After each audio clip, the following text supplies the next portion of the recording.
잘 들리십니까? 네.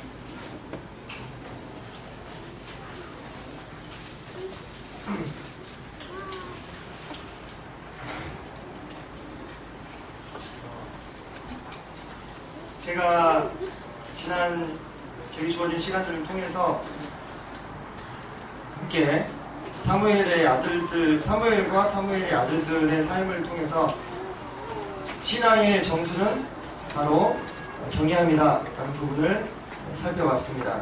두 번째로 이어서 그렇다면 경외함이라는 것은 무엇인가에 대해서 생각해 보면서 그것은 하나님을 신뢰하는 것이고 또 그분을 인정하는 것이고 우리가 형벌과 심판에 대한 두려움 때문이 아니라 우리가 정말로 사랑하는 그 예수 그리스도 하나님의 마음이 상하시지 않을까 하는 그 두려움, 나의 잘못된 행동과 내가 악을 즐거워하는 나의 모습으로 인해서 그분의 마음이, 그분의 심령이 상하지 않을까 하는 두려움으로 악을 이기는 것이 참된 경외함의 의미다라는 것까지 우리가 살펴봤습니다. 잠언 8장 13절을 다시 한번 보실까요? 잠언 8장 13절.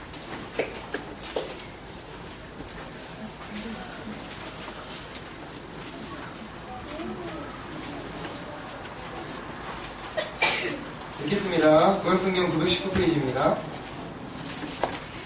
여호와를 경외하는 것은 악을 미워하는 것이라 나는 교만과 거만과 악한 행실과 폐역한 입을 미워하느니라. 8장 13절입니다. 여기서도 명확하게 얘기하고 있다시피 하나님을 경외하는 것은 악을 미워하는 것이다 이렇게 얘기를 하고 있습니다. 우리는 모두 소중한 사람들이 생겼던 그런 기억들이 있습니다. 내게 정말로 이 소중하게 생각하는, 사랑하는 대상이 생기면 무엇이든지 그 대상의 마음을 상하게 하는 일을 어떻게 합니까? 이거 보통 피하게 되죠. 네. 왜 그렇습니까? 내가 사랑하고 소중하게 생각하는 사람의 마음이 상하는 것을 원치 않기 때문에 그런 것입니다. 그렇죠? 그래서 내가 정말로 원하는 일이 있다 할지라도, 내가 정말 하고 싶은 일이 있다 할지라도 나의 그 사랑의 대상이 원치 않는 걸 어떻게 합니까? 포기합니다. 왜 포기합니까? 네, 그 사람을 사랑하니까. 그 사람을 마음을 상하게 해가면서까지 내 원하는 내 요구를 충족시키고 싶지 않기 때문에 그걸 포기하게 되는 것이죠. 네. 우리가 방금 본 말씀에서 하나님을 경외하는 것이 곧 악을 미워하는 것이라고 했습니다. 하지만 하나님을 믿지 않는 세상 사람들의 모습은 어떻습니까? 악을 미워합니까? 아니죠. 악을 즐거워하고 악을 좋아하고 죄악 속에서 편안함을 느끼는 것이 믿지 않는 사람들의 본성입니다. 거듭난 그리스도인은 어떻습니까? 거듭난 그리스도인들의 옛 본성. 우리의 옛 본성도 똑같습니다. 우리가 조금만 긴장의 끈을 놓치게 되면 어떻게 됩니까? 우리의 마음은 벌써 죄를 즐거워합니다. 죄를 누리고자 합니다. 죄 속에서 거하고자 합니다. 그것이 편합니다. 하지만 이제 거듭난 그리스도인들에게는 이제 내가 사랑하는 소중한 그분이 생긴 거예요. 앞에서 말씀드린 것처럼. 소중한 그분이 생겼기 때문에 그분이 이 죄와 악을 미워하시기 때문에, 싫어하시기 때문에 그분의 마음을 상쾌하지 않고자 그 악을 내 속에서 버리게 되는 거예요. 내 옛 본성의 원함을 따라서 악을 추구하는 순간의 기쁨을 누리는 것보다 내가 사랑하는 우리 주님, 그 주님의 마음이 내 이 행동으로 인해서 상하고 고민하는 것을 보고 싶지 않기 때문에, 보기를 원치 않기 때문에 죄를 미워하고 악을 떠나는 것, 이것이 어떻게 보면 진정한 경외의 의미라 할 수 있겠습니다. 참 갸륵한 마음이죠. 어떻게 보면은 참 하나님이 보셨을 때 참 귀한 마음일 수 있는데, 그런데 여러분, 우리의 마음이 바로 그와 같은 지점까지 와 닿기 위해서는 주님이 나에게 어떠한 존재가 되셔야 됩니까? 네, 주님이 나에게 그 누구보다도 더 사랑하는 그러한 대상이 되셔야만 하는 거예요. 그게 존재 조건이에요. 그분이 나에게 나보다 더 사랑하는 존재, 나보다 더 소중한 존재가 되지 않으면 방금 제가 앞서 말씀드렸던 그러한 마음에 가 닿을 수가 없어요. 그러한 마음을 제게 이길 수가 없다는 얘기입니다. 물론 그리스도인이라면 누구나 다 저 예수님 사랑합니다 이렇게 얘기합니다. 그렇죠? 저 예수님 정말 사랑해요. 근데 정말 이 시간 정직하게 마음속에 이렇게 물어보시기를 바랍니다. 나만 알게 내가 정말로 예수님을 나보다 더 사랑하는가? 정말로 그분이 나에게 그 무엇보다도 더 소중한 분이 되시는가? 이 질문은요, 여러분들 우리를 더 깊은 핵심으로 이끌고 갑니다. 우리의 마음을. 우리가 경외함이라는 주제를 가지고 출발했던 여행이었습니다. 그 여행이 점점 더 이제 종착지를 향해서 가는 것입니다. 왜냐하면 예수님이 우리에게 그 무엇보다도 가장 사랑하시는 분이 되어야만 참된 경외함을 성취할 수 있기 때문입니다. 그렇죠? 네. 자, 제가 이런 질문을 여러분에게 드리는 이유는 어떻게 또 물어보면 예수님이 나에게 가장 소중한 분이라고 어떻게 또 양심상 얘기할 수 있냐. 내가 예수님 말고도 이렇게 눈이 가 있는 것들이 너무나 많은데 라는 생각들을 하시면서 마음 가운데 불필요한 죄책감이나 또는 불편한 마음을 드리려고 이런 질문을 하는 것이 아닙니다. 왜 우리가 이 질문 앞에 직면해야 하냐면 우리가 정직하게 이 질문 앞에 섰을 때 비로소 참된 경외함으로 나아갈 수 있기 때문에 그렇습니다. 다시 한번 질문 한번 드려보겠습니다. 예수님이 우리에게 그 누구보다도 더 사랑하는 분이 되시는가? 그래서 오늘은 바로 그 주제에 대해서 한번 생각을 해봤으면 좋겠습니다. 하나님과 나와의 사랑. 우리와의 사랑도 약간은 모호해요. 하나님과 여러분의 이름을 대입하시기 바랍니다. 이선진의 사랑.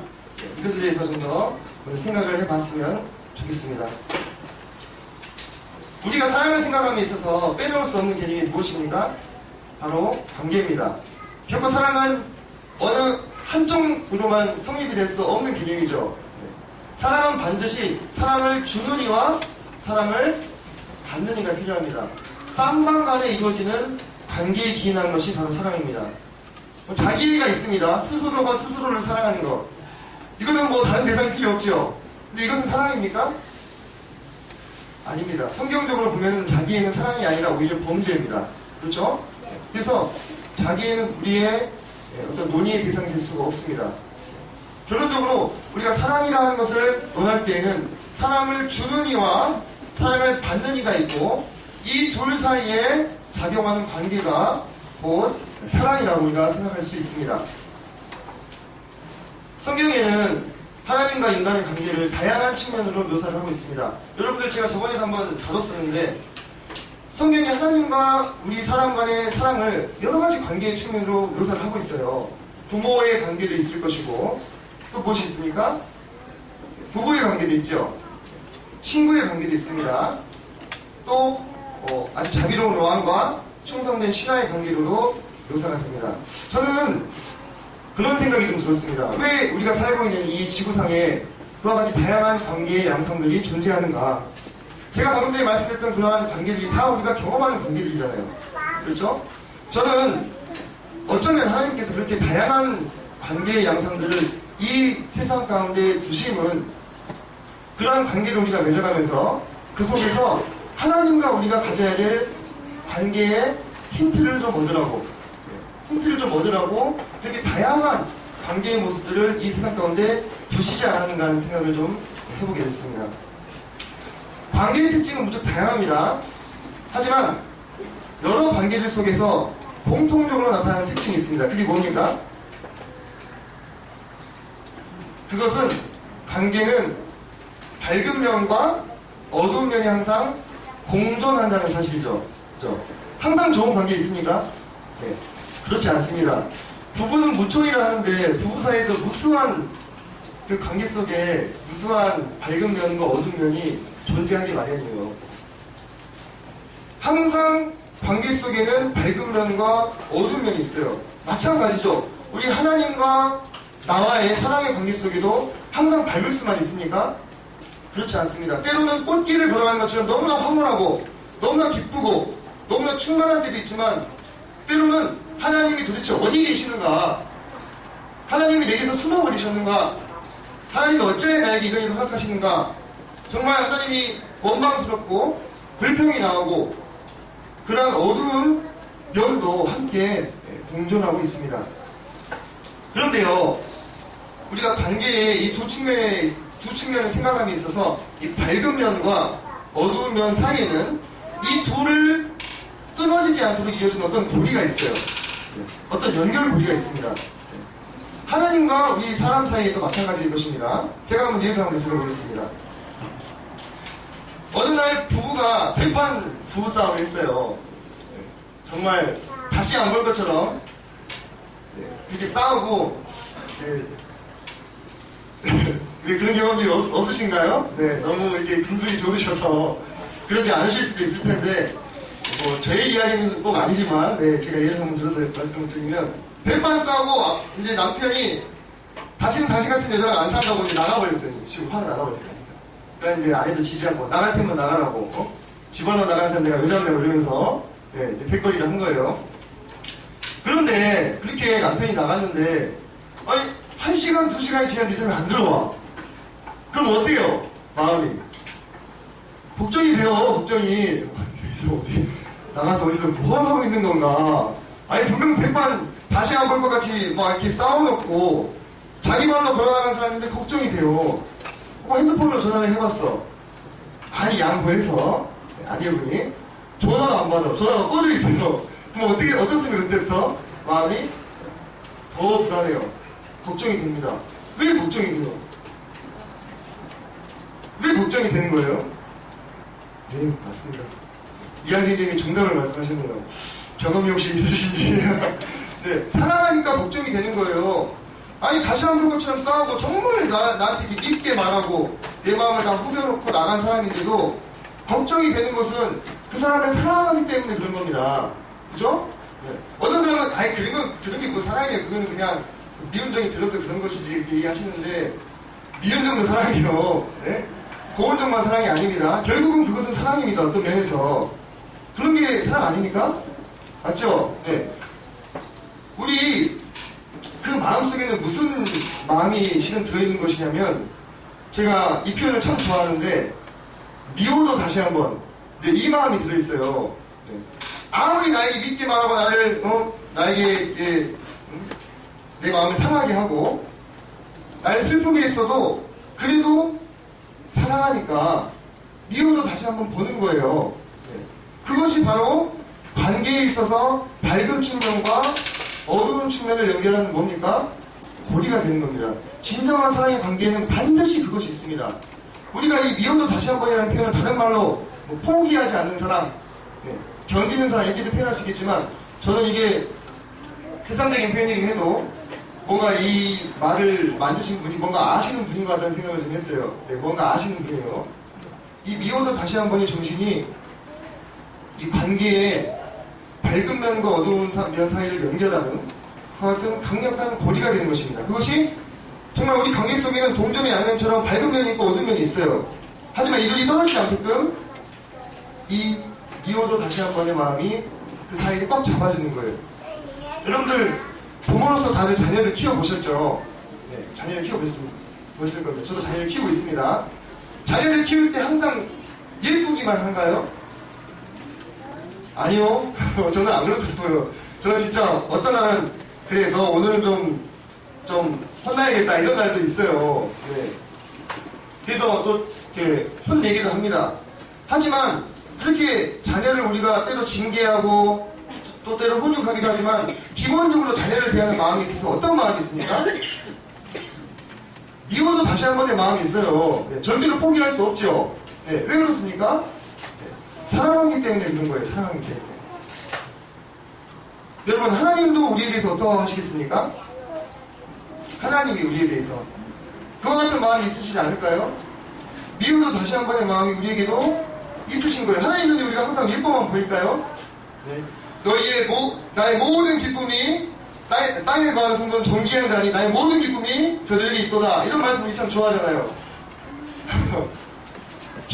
하나님의 기쁨이 우리에게 있지만 우리가 항상 예뻐 보이기만 하시지는 않을 것 같아요. 제가 자녀를 키워보니까 좀 알겠어요.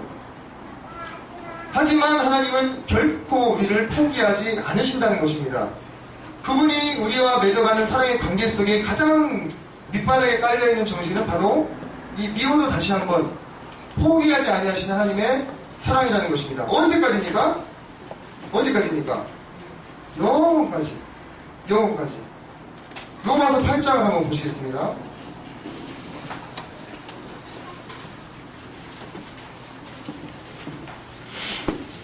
로마서 8장 38절 말씀을 같이 읽겠습니다. 38절 39절 말씀입니다.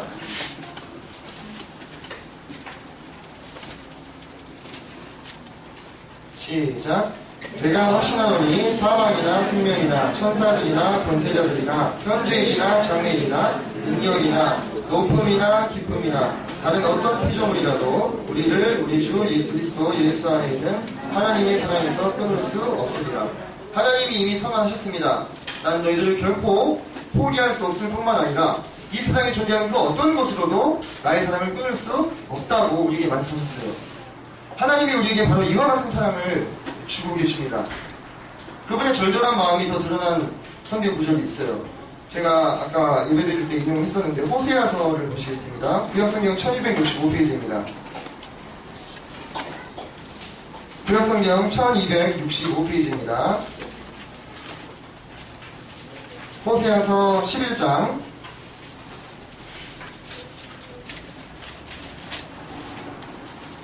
8절로 9절 말씀인데요. 아까 한번 들으셨기 때문에 제가 다른 번역으로 좀 읽어드리고 싶습니다. 표준 새번역이라는 번역이 있습니다. 원어 성경에 가장 가깝게 번역을 해놓은 성경인데요.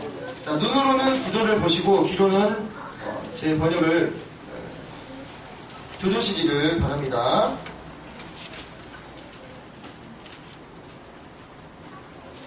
자, 11장 8절입니다. 에브라임아 내가 어찌 너를 버리겠느냐. 이스라엘아 내가 어찌 너를 원수의 손에 넘기겠느냐. 내가 어찌 너를 아드마처럼 버리며 내가 어찌 너를 스보임처럼 만들겠느냐. 너를 버리려고 하여도 나의 마음이 허락하지 않는구나. 너를 불쌍히 여기는 애정이 나의 속에서 불길처럼 강하게 치솟아 오르는구나. 아무리 화가 나도 화나는 대로 할 수 없구나. 내가 다시는 에브라임을 멸망시키지 않겠다. 나는 하나님이요 사람이 아니다. 나는 너희 가운데 있는 거룩한 하나님이다. 나는 너희를 위협하러 온 것이 아니다. 표준 세번역의 말씀을 들으시면 더 하나님의 마음이 절절히 들어옵니다. 내가 화가 나는데 화나는 대로 행할 수 없다는 거예요.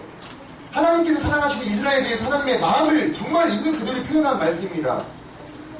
그분의 백성된 이스라엘에 대해서 하나님의 마음이 이와 같다면 하물며 그분의 신부된 교회에 대해서 우리에 대해서 주님의 마음이 얼마나 불붙는 듯 하시겠습니까?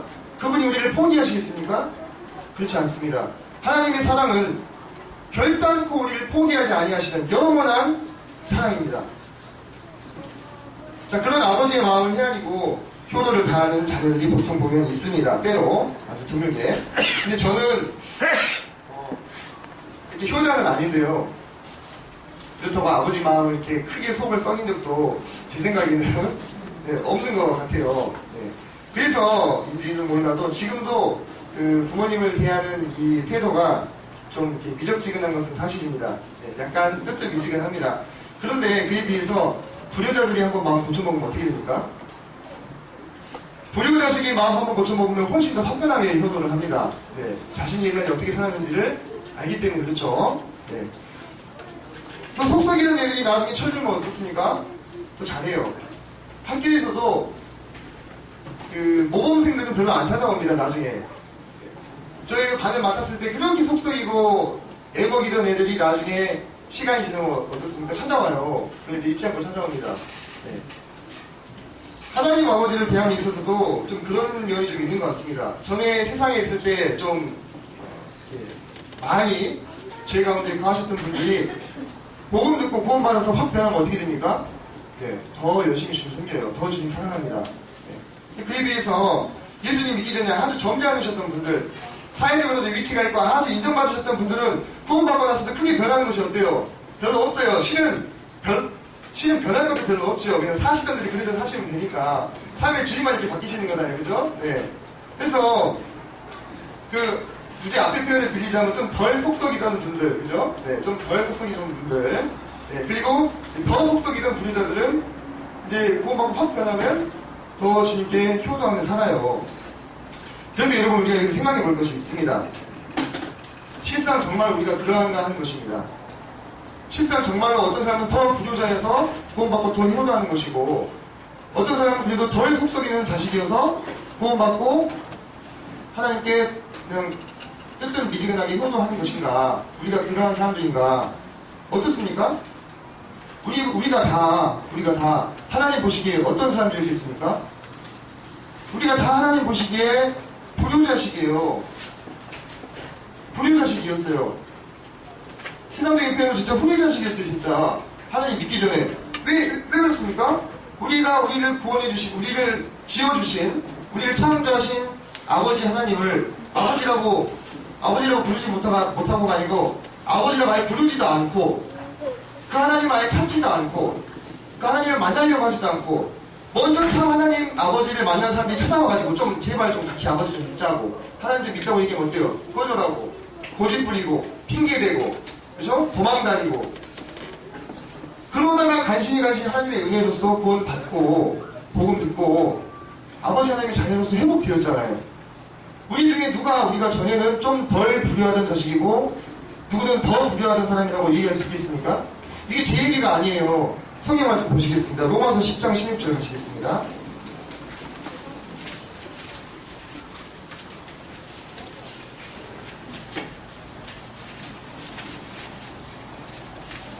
신약성경 254페이지입니다.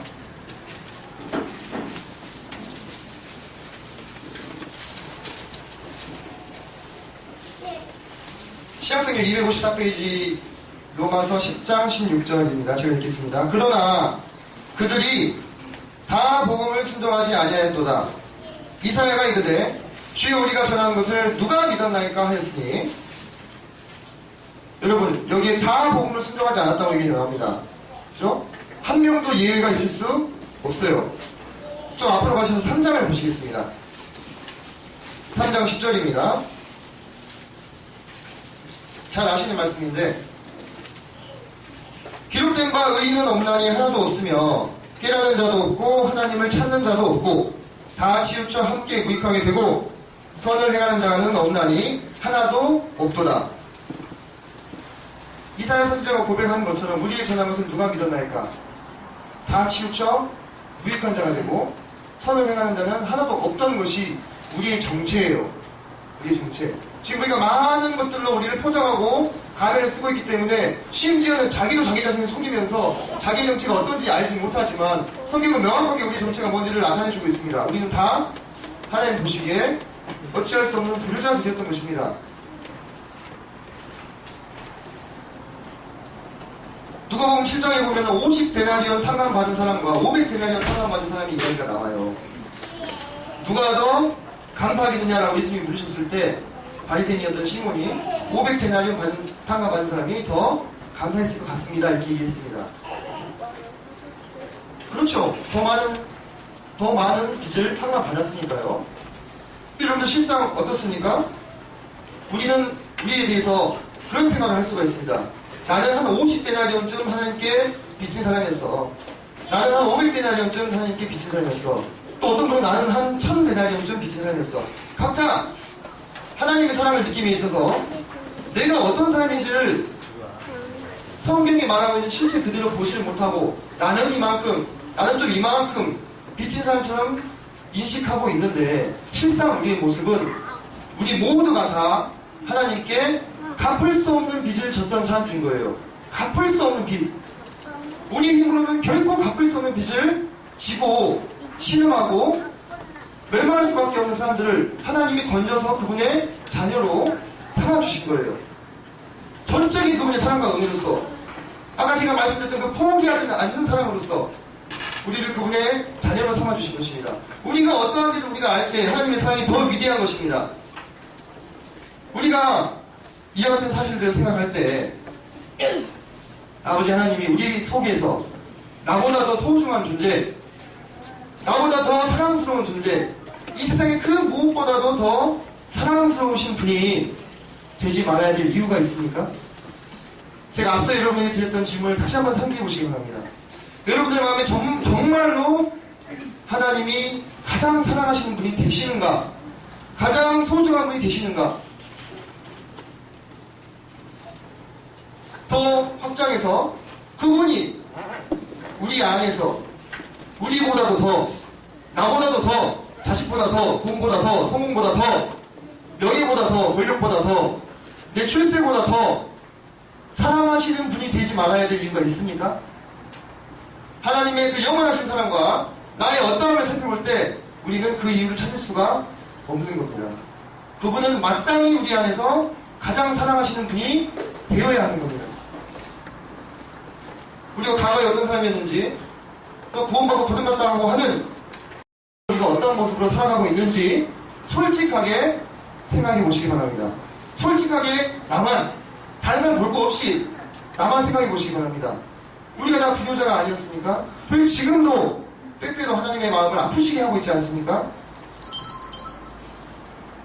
다시 한번 말씀드리지만 이렇게 말씀을 드리는 것이 여러분의 아픈 부분을 들춰내고 여러분의 상처를 찌르고 거기에 소금을 뿌리고 여러분에게 죄책감에 시달리게 하려고 이 말을 드리는 것이 아닙니다. 우리가 이 부분에 직면해야 됩니다. 이 질문 앞에 정직하게 서야만 우리가 진정으로 하나님을 사랑할 수 있고 진정한 경외함으로 들어갈 수가 있습니다. 이것은 하나님을 향한 더 지극한 사랑으로 나아가기 위한 하나의 과정이라고 생각하시기 바랍니다. 잘 보시기 바랍니다. 하나님이 우리를 향하신 사랑이 얼마나 위대한지 계속해서 생각해 보기 바랍니다.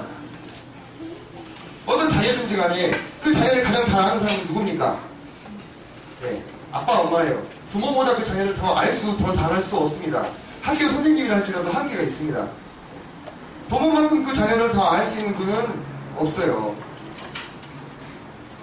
아버지 하나님께서 자녀된 우리를 그 누구보다 더 잘 아시죠.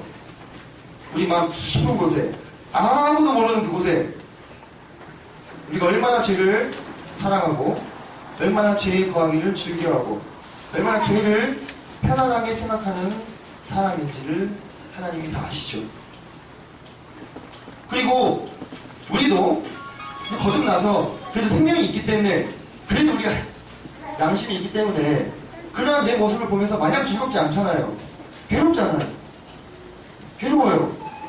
그리고 주님 앞에서 범죄했을 때 회개합니다. 또 범죄합니다. 또 회개합니다. 그러한 반복, 정말 다람쥐가 쳇바퀴를 도는 것 같은 그 반복 속에 살아갑니다. 그러면서 때로 걱정합니다. 아, 내 이 잘못 때문에 혹시 우리 가족이 잘못되면 어떡하지? 혹시 하나님이 징계하셔가지고 뭐 내가 막 다치면 어떡하지? 이런 걱정도 가끔 합니다. 내 모습이 너무나 형편없어 보여서 슬프기도 합니다. 그래도 죄 가운데 거합니다. 때로. 저 솔직한 이야기를 드리는 것입니다. 우리가 구원받았다고 해서 완전 무죄한 사람들입니까? 그렇지 않잖아요. 우리 안에 죄를 즐기는 본성이 여전히 남아있어요. 우리가 성령이 충만했을 때는 정말 하늘을 바라보다가도 그것이 사라지고 나면 또 언젠가 우리의 눈이 땅에 내려와서 땅을 쳐다보고 있는 경우가 많이 있지 않습니까? 한번 비유해 보겠습니다. 아버지 지갑에서 10,000원짜리를 슬쩍 한 자녀가 그것을 이제 실컷 군것질하고 PC방 가고 게임하고 재밌게 친구들이랑 놀았는데 집에 가려고 보니까 자기가 잘못했네. 너무 잘못했네. 잘못한 건 자기도 알죠. 네. 그래가지고 정말 코가 석자나 빠져가지고 풀이 죽어서 해가 뉘어 져가는 쯤에서 집을 돌아오고 있어요. 근데 아버지는 다 아시죠. 매를 아주 튼실한 걸로 한 3일 정도 꺾어가지고 기다리고 계십니다. 네, 아주 이번에는 내가 이 녀석은 버릇을 고쳐야 되겠다고. 근데 저 멀리서 이렇게 자기 아들이 이렇게 걸어오는데 어깨가 축 처져가지고 풀이 죽어가지고 이게 와요. 그래가지고 아빠를 보고 아빠 죄송해요 이렇게 한단 말입니다. 그럼 그 모습을 보고 부모들이 마음이 어떻습니까? 전라도 말로 뭐라 그래요? 오메 내 새끼 짠 뭐 이러잖아요. 네. 방금 전까지 때리려고 이렇게 막 회초리 낭창 그러고 한 3개 꺾어놨는데 그 마음이 다 사라져버립니다. 저 이거 경험했어요. 어디서 그런 말을 배웠는지 모르겠는데 효원이가 잘못을 해놓고 저한테 와가지고 아빠 죄송해요 그러는, 미안해요도 아니고 아빠 죄송해요 그러는데 진짜 거짓말하는 거 마음이 완전히 사라져버렸어요. 마음이 완전히 깨끗하게, 정말 점 하나도 남지 않고 정말 깨끗하게 사라져버렸어요. 예. 아빠 죄송해요 이 한마디에 다른 거 뭐 없었거든요. 그리고 그 아이를 제가 안아주고 있더라고요. 여러분 사장이 얘기지만 청년들은 이 마음을 아마 잘 모를 겁니다. 이 마음을 경험하기 위해서라도 결혼을 하셔야 돼요. 이걸 경험해야 됩니다. 이게 하나님 아버지의 마음이거든요. 몸이 내 새끼 짠하고 우리가 하나님 앞에 나아갈 때 정말 그 우리 마음 가운데 있는 죄로에서 괴로운 그 마음을 가지고 나아갈 때 하나님이 우리에 대해서 품으시는 마음이 그 마음인 거예요. 그런데 여러분들 계속해서 이야기를 정리해 보겠습니다. 그런데 그 자녀가 그렇게 용서를 받고 난 다음 날도 또 그 다음 날도 계속해서 내가 마누를 훔쳐가지고 아버지가 피땀을 져본 돈인데 내가 그것을 친구들이랑 군것질을 하고 막 이러면서 기가 죽어가지고 인상을 찌푸리고 다니면서 난 불효자야 그러고 다니면 이것은 이제 어떤 문제가 되는 거예요? 이거는 부모와 자식 간의 신뢰의 문제가 되는 거예요. 부모가 자식을 향한 사랑이, 부모가 자녀에 대한 사랑이 자신의 이 잘못을 용서해 줄 만큼 충분치 않다고 생각하는 거예요. 그렇죠? 아빠 엄마의 사랑을 믿지 못하는 거예요. 아빠 엄마의 사랑을 인정하지 못하는 모습인 거예요. 그런 모습을 볼 때 부모는 어떻습니까? 마음이 더 무너지는 법이죠. 내가 평상시에 어떻게 잘 얘기했으면 제가 저럴까 이러면서. 자, 예컨대 무슨 얘기냐? 이 상황에서 일반적인 부모는 어떻게 하겠습니까? 그 아이를 다시 데려다가 내가 이미 너를 다 용서했고 또 너를 내가 이미 깨끗하게 용서해서 더 이상 그것으로 내가 이야기하지 않겠다. 그리고 나는 언제까지나 너를 사랑하고 무조건적으로 너를 지지하고 너에게 관심이 있다는 사실을 다시 한번 얘기해 주겠잖아요. 보편적인 부모라면 뉴스에 나오는 부모들 말고 그렇잖아요. 아버지 하나님께서도 우리에 대해서 이와 같으신 겁니다. 우리 마음 가운데 어찌할 수 없는 이 죄의 문제에 대해서 하나님과 나와의 사랑의 관계를 가로막고 있는 이 죄의 문제에 대해서 우리가 괴롭고 힘들고 어려울 때 이것을 위해서 계속해서 넘어질 때 그리고 이 죄로 인해서 혹시 나에게 형벌이 내리지는 않을까, 징계가 내리지는 않을까 이런 마음들을 가질 때 아버지 하나님께서 우리의 마음을 다시 위로하고 세우시는 거예요. 우리가 여전히 우리의 어떤 모습들로 인해서, 우리의 과거의 모습들로 인해서, 그리고 현재의 내 잘못하고 있는 모습들로 인해서 내 마음에 짓눌림이 있고 억눌려 있다면 이것은 지금 누구의 사랑을 의심하는 행위입니까? 누구의 사랑을 의심하는 행위예요? 하나님의 사랑을 의심하는 행위예요. 이제 이거는 시비의 문제가 아니고 이제 신뢰의 문제가 되는 겁니다. 하나님을 믿지 못하는 상황이 되는 거예요. 정말 하나님께서 우리에게 대하여 얼마나 너그러우시며 우리에 대해서 얼마나 많이 관용하시며 참으시는 분인지를 우리가 생각해야 돼요. 그런데 그것을 모르고 계속해서 그와 같은 억눌림과 영적인 침체 속에 빠져있다면 이것은 경외함이 아닙니다. 이런 모습이 경외함이 아니에요. 이건 거룩함도 아닙니다. 그런데 바로 이 지점에서 사단이 우리에게 개입을 합니다. 어떻게 개입합니까? 우리가 하나님의 그 너그러우심과 하나님의 사랑의 위대하심을 마음 가운데 묵상하면서 그 안에서 회복받고 그 안에서 치유받고 그 안에서 자유함을 누리려고 하는 그 순간에 사단이 개입을 하는 거예요. 어떻게? 야, 너 그렇게 쉽게 생각해도 되겠어? 야, 너 신앙이 장난이냐? 그래서 너 그런 식으로 이게 지금 잘못을 합리화하고 있는 거야. 너 이렇게 대충 생각하고 믿어가지고 어떻게 할래? 너 하나님 사랑한다면서. 이렇게 우리 마음 가운데 사단이 개입을 하는 거예요. 사단이 우리를 하나님의 그 위대하신 사랑으로 자유케 되고 자유로운 그 상황 안에서 맺어진 이 사랑의 관계를 이간질시키려고 다시 우리를 뭔 아래로 끌고 가는 것입니까? 우리를 죄와 법 아래로 끌고 가는 거예요.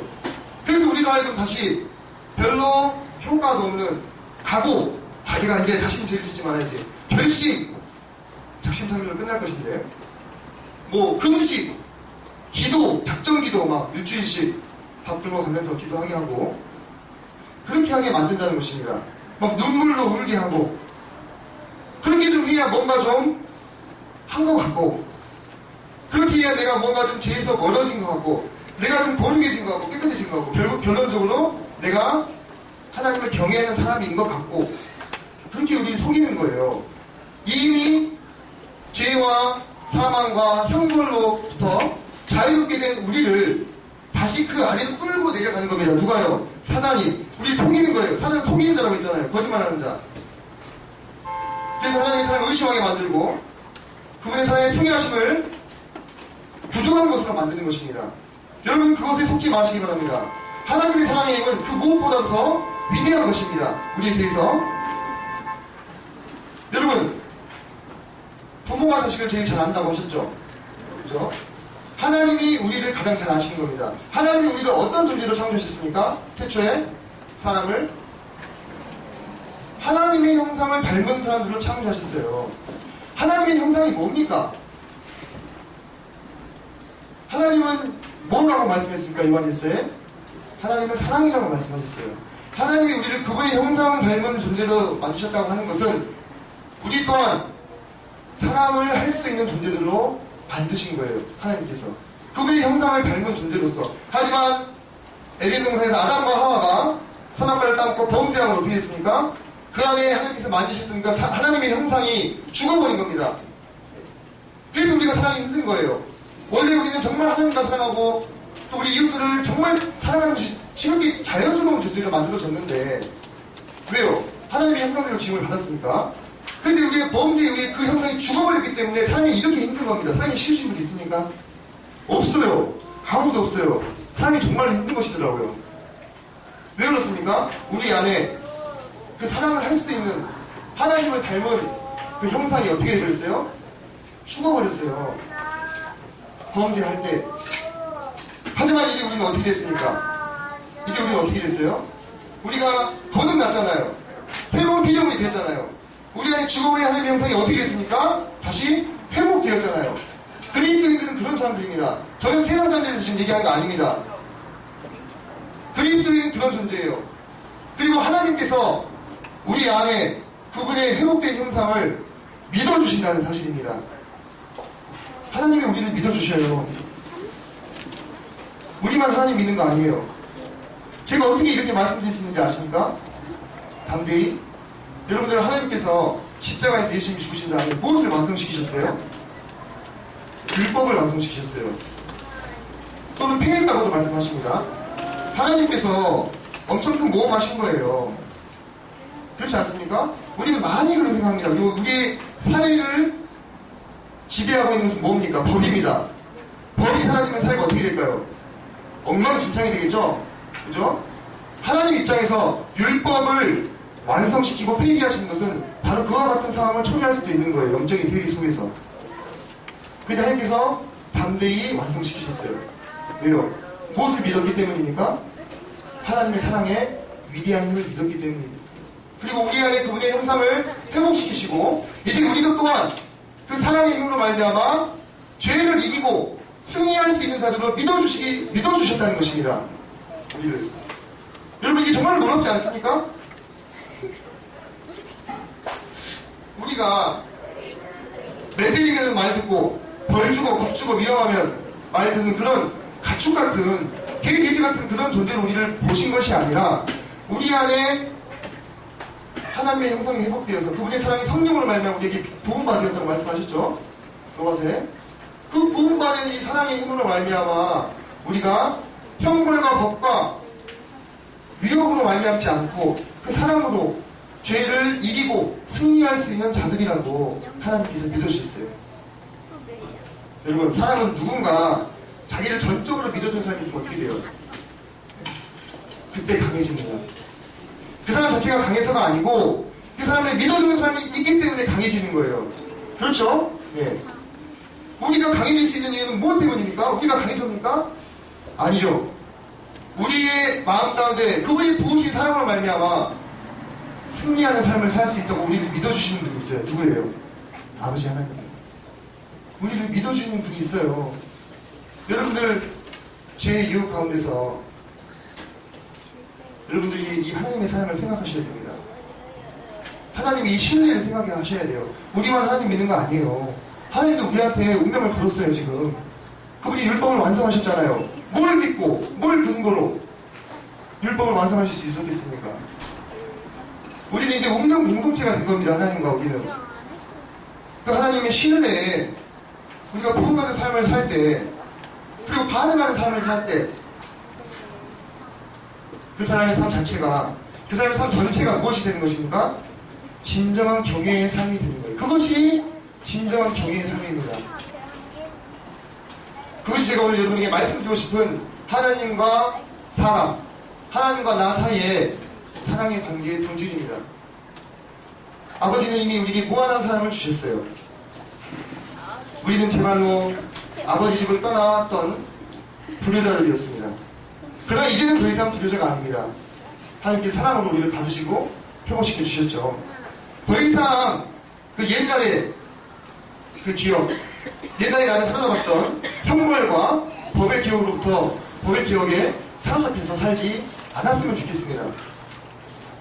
하나님의 사랑 안에서 자유함을 누리고 그 사랑을 바라봄으로, 그리고 내가 과거에 어떤 사람이었는지, 내가 내 자신이 정말 얼마나 사랑받을 수 없는 존재였음에도 불구하고 하나님 나를 얼마나 크신 사랑으로 품어주셨는지를 마음 가운데 정말 깊이 묵상해야 됩니다. 우리가 이 하나님의 사랑 안에 정말로 깊이 젖어 들어가야 됩니다. 그럴 때 우리가 아까 말씀드렸던 바로 그 마음, 나보다 더 소중하고 나보다 더 사랑하기 때문에 내가 그분의 마음을 어찌 아프게 해드릴 수 있겠는가, 바로 이 마음에 닿을 수 있는 거예요. 우리가 하나님의 사랑을 깊이 생각할 때, 우리는요 여러분들, 우리 힘으로 사랑할 수 없어요. 사랑의 힘으로 사랑할 수 없습니다. 절대로. 우리는 받은 만큼만 줄 수밖에 없어요. 하지만 우리는 하나님께 무한대로 받았어요.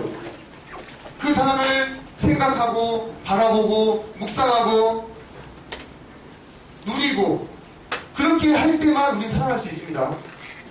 제가 여기서 또 여러 가지 어떤 행동과 방법들을 제시하면서 여러분들 이렇게 하면 이게 사랑하는 겁니다. 누군가를 찾아보고 서로에게 연락하고 선물을 드리고 뭐 이렇게 하십시오. 다 필요 없는 이야기. 이것은 또 다른 법이 되는 거예요.